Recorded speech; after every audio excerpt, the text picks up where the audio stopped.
There's a growing problem being seen in this area's academic community. It seems fewer and fewer college students are pursuing a career in teaching. Mark Murphy is the editor of the Providence Business News. A cover story in the current edition of the paper is about this demand may soon outstrip supply issue when it comes to teachers and the people who teach people to be teachers. Headline, why don't students want to teach?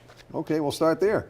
Well, we know that there's an issue to a certain degree because the requests from school districts for emergency certifications, meaning that they can't hire enough teachers through the standard channels, has been going up. So we know that they're not seeing enough candidates for the openings. All right, and what are the reasons why fewer and fewer students want to be teachers? You profile at the very beginning of the article a nice young woman who wants to be a teacher, but she's a growing minority apparently. Well, yeah, she said that she was in a group of, I think it was either 12 or 11, and everyone but her dropped out of at Rhode Island College dropped out of the program. So there are three things that sort of stand out. Number one is teacher pay.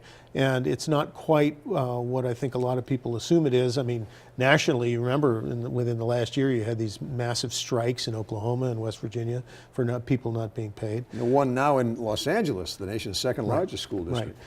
You have the emphasis on teaching to test scores. And we know, of course, that's one of the ways that we look at how well teachers are doing their jobs. And I think there's a lot of pressure on that.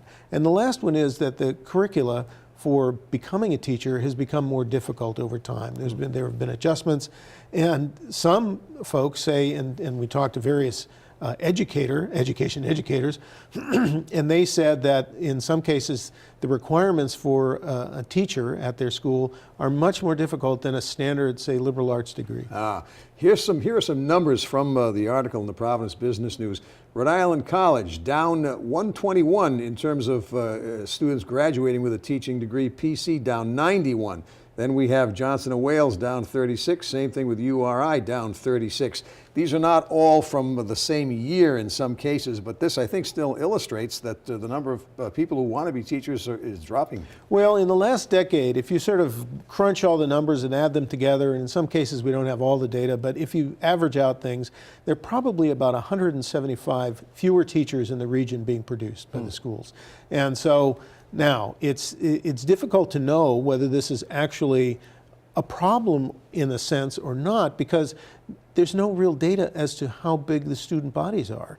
I mean, we know that in colleges, sort of the boom that came from millennials is now on the way down. So a lot of schools, especially smaller liberal arts schools, are a little bit worried about their future because they're not sure that they're going to have enough students to come in and fill the gap. And so you wonder whether that's starting to see an effect in the K through 12 world as well. Another thing you'll see when you read this article is that there are fewer instructors at the college level who are teaching people to be teachers. It's current edition, Providence Business News, in print or online.